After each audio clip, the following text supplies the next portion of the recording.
नमस्कार प्रिय दर्शकों, स्वागत है आप सबका हमारे चैनल वीआर टून्स में। अगर आप हमारे चैनल पर नए हैं तो वीडियो को लाइक और चैनल को सब्सक्राइब जरूर करें। प्रिय दर्शकों, आज की जो कहानी है वो बड़ा ही ज्ञानवर्धक और मोटिवेशनल है, इसलिए वीडियो के अंत तक बने रहें। कौवा ने कोवी को बताई 3 बातें, अगर याद कर ली तो औलाद बुढ़ापे में दुख नहीं देगी। प्रिय दर्शकों, बहुत समय पहले की बात है। किसी जंगल में एक कौवा और कोवी का जोड़ा रहता था। वह दोनों पति पत्नी एक दूसरे से बड़ा प्रेम करते थे। दोनों एक दूसरे का बड़ा आदर सम्मान करते थे।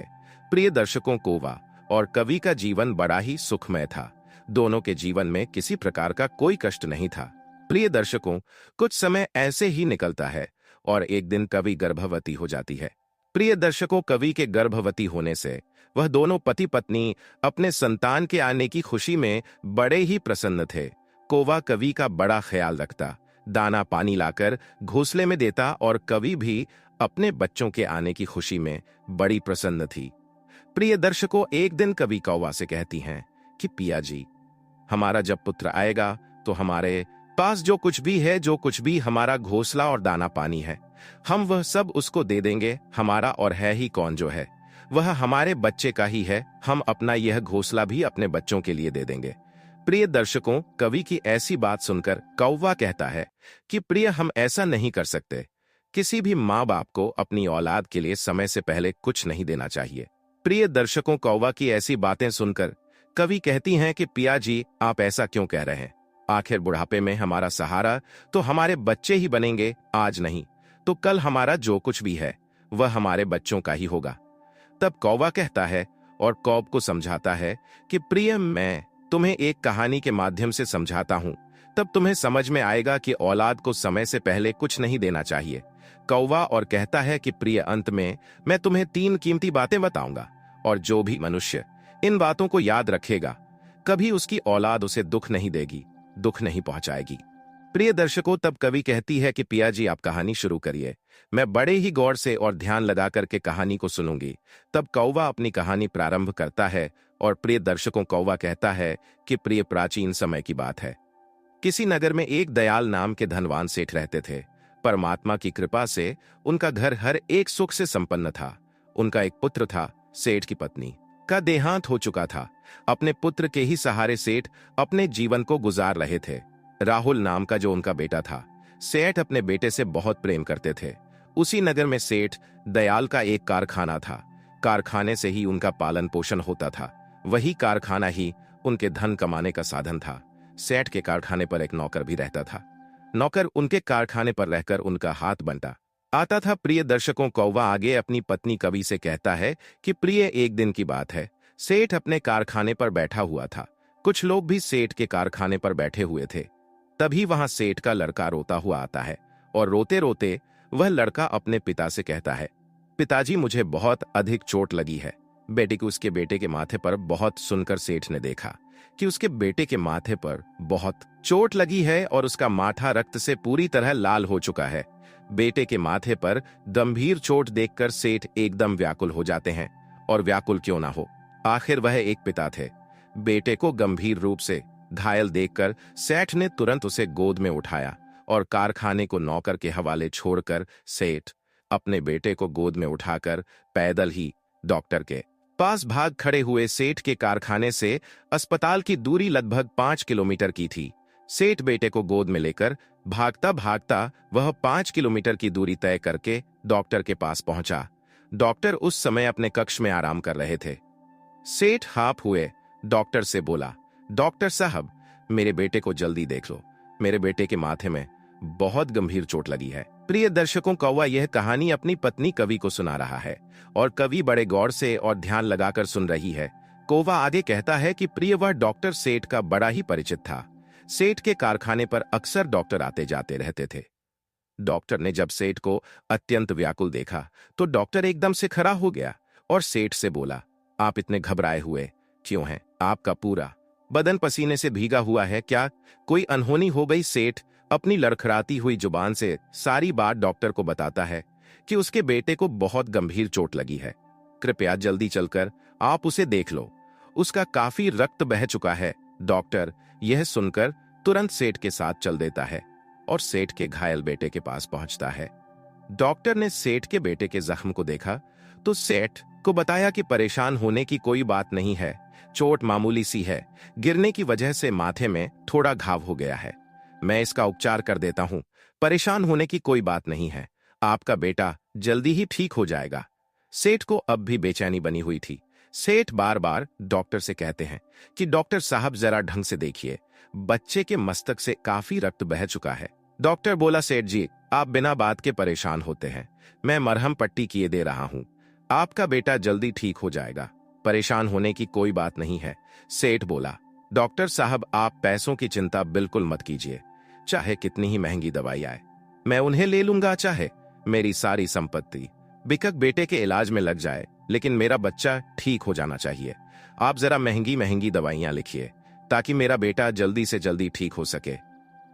डॉक्टर ने फिर कहा, सेठ जी आप परेशान मत होइए, आपका बच्चा जल्दी से जल्दी ठीक हो जाएगा और फिर से पहले की तरह खेलने कूदने लगेगा।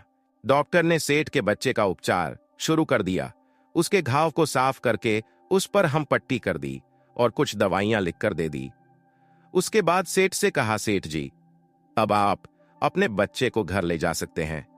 सेठ बार बार भगवान से प्रार्थना करता हुआ अपने बच्चे को लेकर घर आ गया।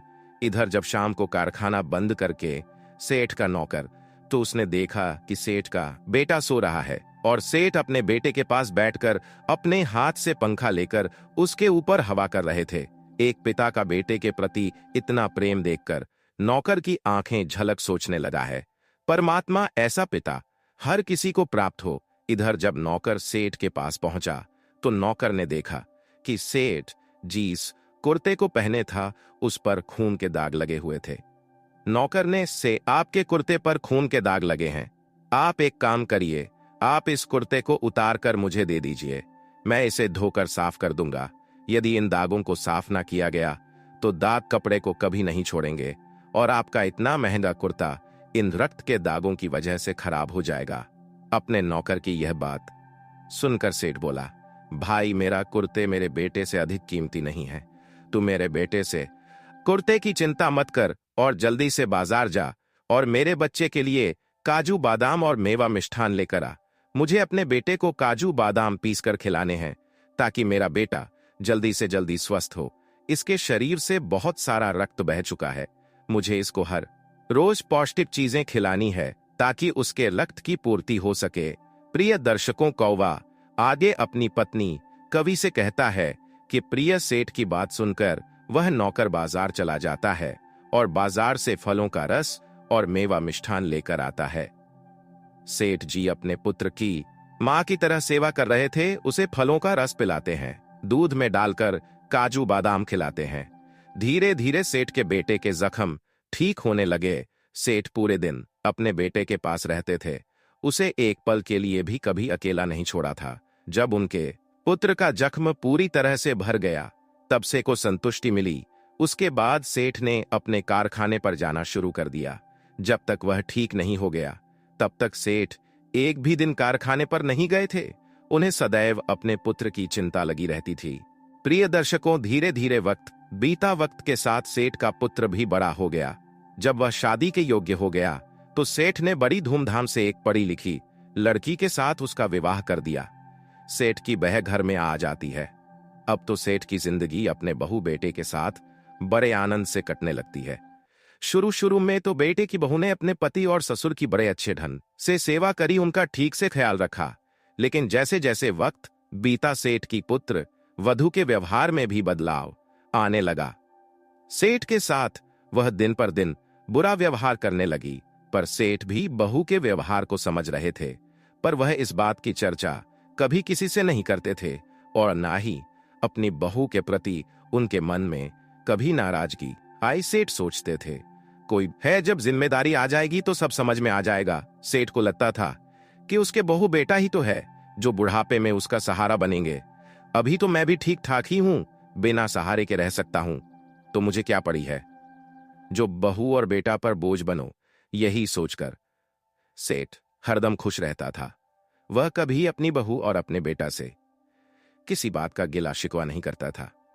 प्रिय दर्शकों, कौवा आगे कवि से कहता है कि प्रिय समय के साथ साथ सेठ बूढ़ा हो गया। और यह तो आप जानते ही हैं कि चाहे कोई कितना ही सामर्थ्यवान रहा हो, पर बुढ़ापे में उसे किसी न किसी के सहारे की जरूरत पड़ती है। हर व्यक्ति एक दिन इस अवस्था को स्वीकार करता है। प्रिय दर्शकों, इधर समय के साथ सेठ पर बुढ़ापा आता गया और सेठ का कारखाना दिन पर दिन बढ़ता चला गया। अब तो उसका कारखाना एक बड़ी फैक्ट्री में बदल गया। पूरे शहर में सेठ की फैक्ट्री प्रसिद्ध हो गई। आए दिन उनकी फैक्ट्री पर लोगों की भीड़ लगी रहती थी। अब तो उस फैक्ट्री को सेठ का बेटा संभालने लगा था। प्रिय दर्शकों, एक दिन की बात है। सेठ और उसका बेटा साथ साथ बैठकर भोजन कर रहे थे। तो सेठ ने अपने बेटे से कहा, बेटा अब तो आप सब लायक हो, फैक्ट्री भी अच्छी तरह से संभाले हो। मैं अब बूढ़ा हो चुका हूं, मुझसे अब कोई काम नहीं होगा। इसीलिए मैंने सोचा है कि क्यों ना अब सारी संपत्ति तुम्हारे नाम कर दूं और घर की तिजोरी की चाबी बहू को सौंप दूं। प्रिय दर्शकों को वह आगे कवि से कहता है कि प्रिय सेठ का यह प्रस्ताव सेठ के बहू और बेटे को बहुत अच्छा लगा। वे मन ही मन बहुत प्रसन्न होने लगे। प्रिय दर्शकों, अगले दिन सेठ ने अपनी सारी संपत्ति अपने बेटे के नाम करवा दी और घर की तिजोरी की चाबी बहू को सौंप दी और कहा, बहू अब तुम पूरी तरह से घर की मालकिन बन गई हो और अच्छे से घर को चलाओ। और मुझे क्या चाहिए, बस समय से मुझे भोजन पानी देते रहना और मेरी देखभाल करते रहना। पिता की सारी संपत्ति बेटों की ही होती है। प्रिय दर्शकों, सेठ बहू और बेटे ने सेठ से कहा, पिताजी आप चिंता मत करिए, हमारे होते हुए तुम्हें क्या कष्ट हो सकता है, हम दोनों तुम्हारी अच्छे से देखभाल करेंगे। प्रिय दर्शकों, इधर सेठ की बहू मन ही मन बड़ी प्रसन्न होती है कि चलो अच्छा हुआ, अब अपनी मन मर्जी से खर्च कर लूंगी, जैसे चाहूं वैसे कपड़े पहन सकूंगी, जो इच्छा होगी वह खा सकूंगी, जो मन मर्जी होगी वह खरीद सकूंगी। बेटे के नाम करने के बाद अगले दिन अपने नौकर के साथ अपनी फैक्ट्री पर जा रहा था। तब रास्ते में सेठ के नौकर ने सेठ से कहा, सेठ जी क्या आप कहीं तीर्थ करने जा रहे हो? सेठ ने कहा, नहीं। तो तब नौकर बोला, फिर आपने अभी से सारी जायदाद अपने बेटे के नाम क्यों करा दी? सेठ बोला, अरे भाई इसमें क्या दिक्कत है, आज नहीं तो कल वो तो वैसे भी मेरे बहू और बेटों को ही मिलनी थी, अभी से दे दी तो क्या हर्ज है, बस वह दोनों प्रसन्न रहने चाहिए। जब वह प्रसन्न रहेंगे तो मेरी भी अच्छे से देखभाल करेंगे। खैर तुम इतना दिमाग मत चलाओ, मुझे क्या कहना है, मुझे क्या करना है, क्या नहीं सब पता है? सेठ के जवाब को सुनकर नौकर चुप हो जाता है। प्रिय दर्शकों, कुछ समय और बीता और समय के साथ बुढ़ापा सेठ पर और ज्यादा हावी हो गया। सेठ को अब दिखाई देना बंद हो गया, सुनाई देना भी बंद हो गया। उसके शरीर में भी कमजोरी आ गई। चलने फिरने के लिए उसे नौकर के सहारे की जरूरत पड़ती थी। सेठ अभी भी अपने नौकर के सहारे चलकर फैक्ट्री में जाता था और अपने बेटे के काम में हाथ बटा रहता था। धीरे धीरे उसके बुढ़ापे के शरीर को रोगों ने घेर लिया। उसने बीमार होकर चारपाई पकड़ ली। बिना सहारे के अब उससे उठा भी नहीं जाता था। एक दिन सेठ के लड़के ने कहा, पिताजी आप बीमार हैं, इसलिए आप पलंग पर मत सोइए, आपको चढ़ने उतरने में काफी परेशानी होगी। सेठ बोला, हाँ बेटे तुम ठीक कहते हो, मुझसे अब पलंग पर भी चढ़ा उतरा नहीं जाता। प्रिय दर्शकों, सेठ के लड़के ने क्या किया, अपने पिता का बिस्तर जमीन पर लगा दिया। अब वह बूढ़ा पिता दिन भर जमीन पर पड़ा रहता था और उसका लड़का फैक्ट्री में चला जाता था। सेठ की बहू पूरे दिन अपने काम में मग्न रहती थी, कभी बाजार घूमना, कभी सहेलियों से गप्पे मारना। वह अपने काम में इतनी मस्त रहती थी, वे बेचारा अपने बिस्तर पर ही परा परा आवाज लगाता रहता था। सेठ का लड़का और बहू अपनी अपनी दुनिया में मग्न थे। बूढ़े पिता की तो उन्हें बिल्कुल ही चिंता नहीं थी। पूरे दिन वह फैक्ट्री में रहता और शाम को जब घर पर आता तो अपनी पत्नी के साथ शहर में टहलने और खाने पीने के लिए चला जाता। उसकी पत्नी ने घर पर भोजन बनाना कम कर दिया। वह अपने पति के साथ जाकर स्वादिष्ट खाना खाती थी और घर पर उसके बूढ़े पिता को 3 दिन पुरानी बासी रोटियां खाने को दे देती थी। बूढ़ा बाप अपने बेटे के आने का इंतजार करता रहता था, पर उस बेटे के पास अपने पिता से मिलने का समय नहीं था।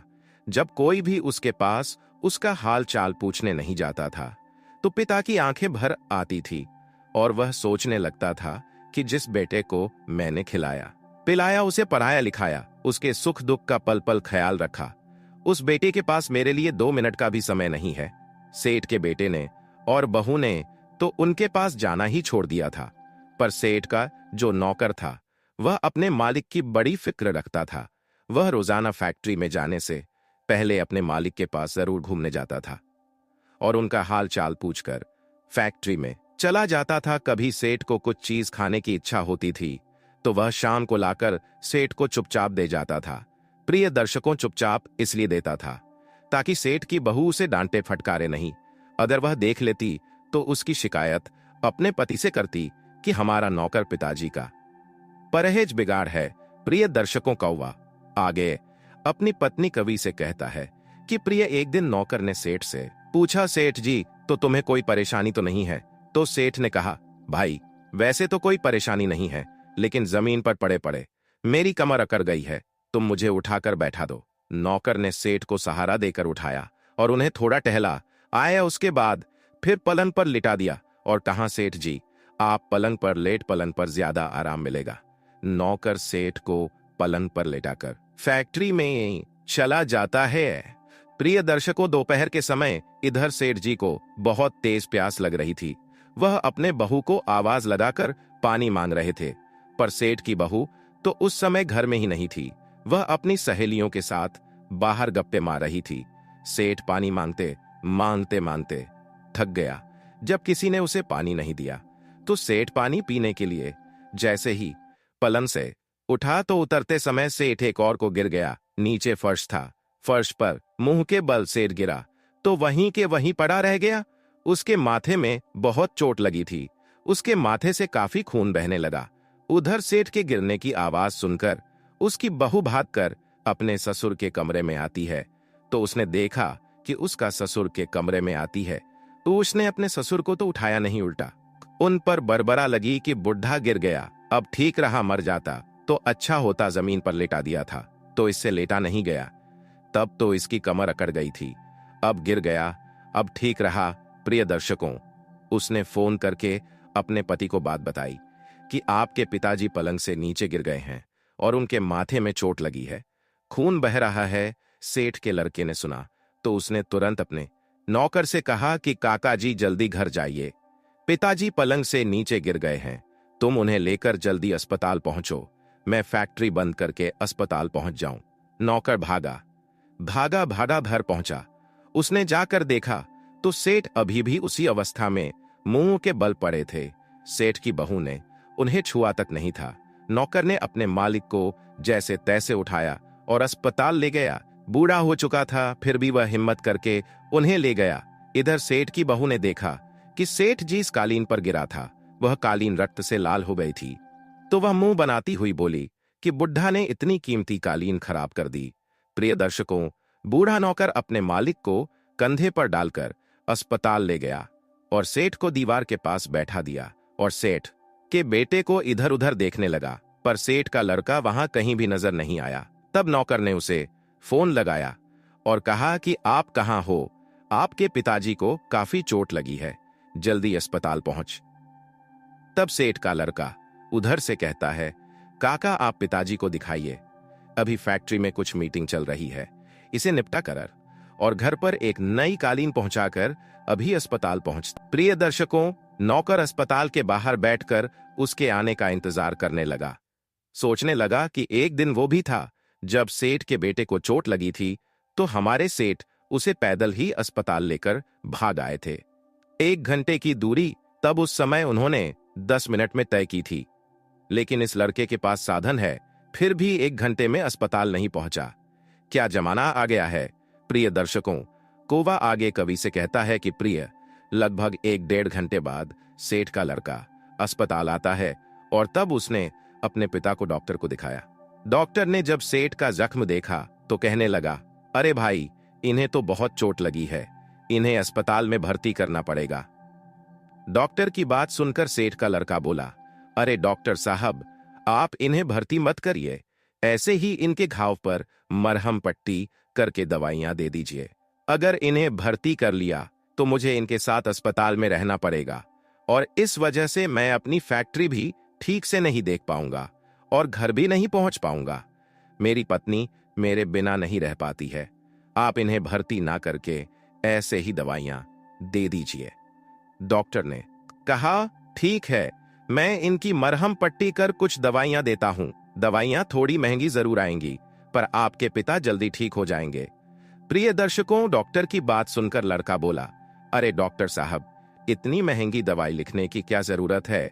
दवाइयां थोड़ी सस्ती लिख दीजिए। 4-5 दिन की जगह ठीक होने में इन्हें 10-15 दिन लग जाएंगे। कौन सा इनके बिना कोई काम रुकता है? पूरे दिन तो वैसे भी पड़े ही रहते हैं। आप सस्ती दवाइयां लिखिए, परे परे आराम से यह खाते रहेंगे। प्रिय दर्शकों, वह डॉक्टर उन सेठ जी को और उस लड़के को अच्छी तरह से पहचानता था। सेठ के बेटे की बात सुनकर डॉक्टर और उस नौकर की आंखों में आंसू आ गए। डॉक्टर सेठ के लड़के को अपने कमरे में बुलाकर ले गया और कहने लगा, वाह बेटे, तुमने अपने पुत्र होने का मूल्य चुका दिया है। तुम्हारे जैसे बेटे इस धरती पर बोझ के रूप में होते हैं। एक दिन वह था जब तुम छोटे थे और तुम्हें छोटे थे और तुम्हारे पिता तुम्हारी उस चोट को देखकर व्याकुल हो गए थे। वह हफ्ते हफ्ते मेरे पास आए थे।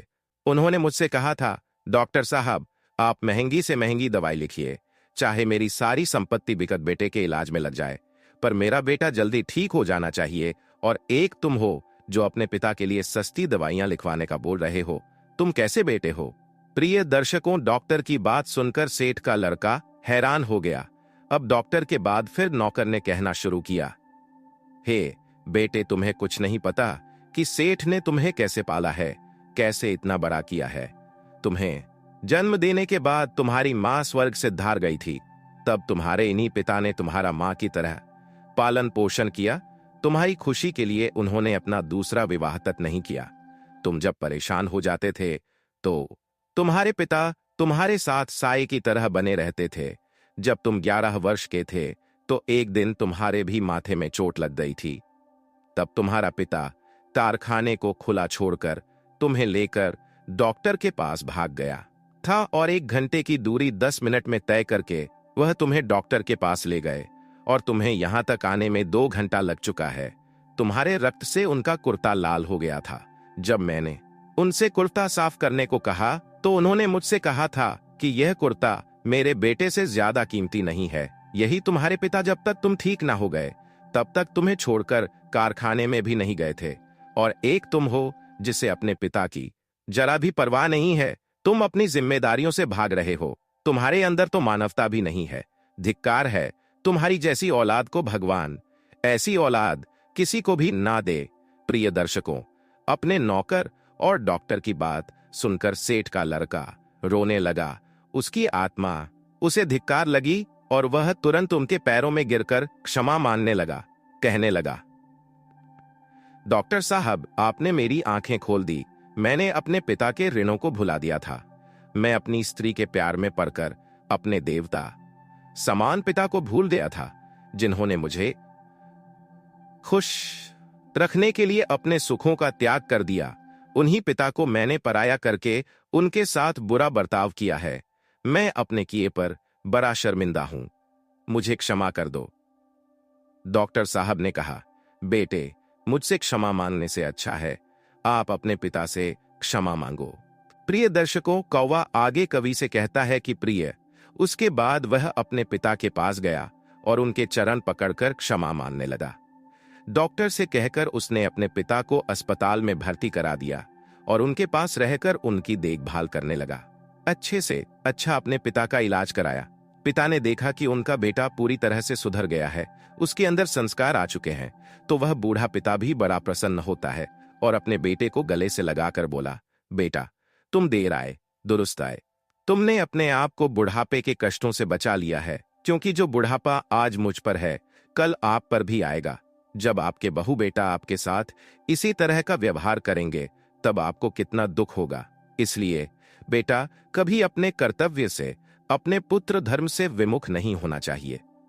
मनुष्य को अपने पुत्र से यही उम्मीद रहती है कि बुढ़ापे में वह उनका सहारा बने।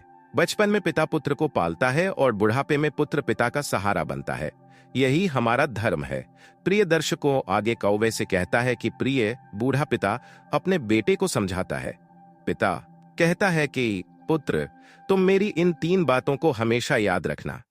कभी बुढ़ापे में कष्ट नहीं भोगो। पहली बात, अपने बच्चों पर सदैव दृष्टि रखना। वह किसी शरारती, असभ्य, असामाजिक लोगों का साथ नहीं करते हो। क्योंकि दुष्टों के साथ रहने से उनमें भी दुष्टता का भाव आ जाता है। दूसरी बात, अपनी औलाद को हमेशा संस्कारों से सींच कर रखना।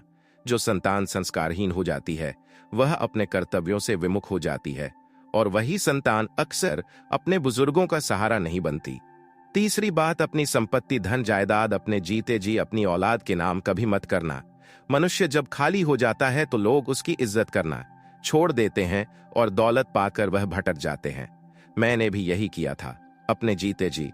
तुम्हें अपना सारा कुछ दे दिया, सब कुछ तुम्हारा हो जाने के बाद तुम्हें लोभ तो रहा ही नहीं, इसीलिए तुमने मुझे देखना बंद कर दिया।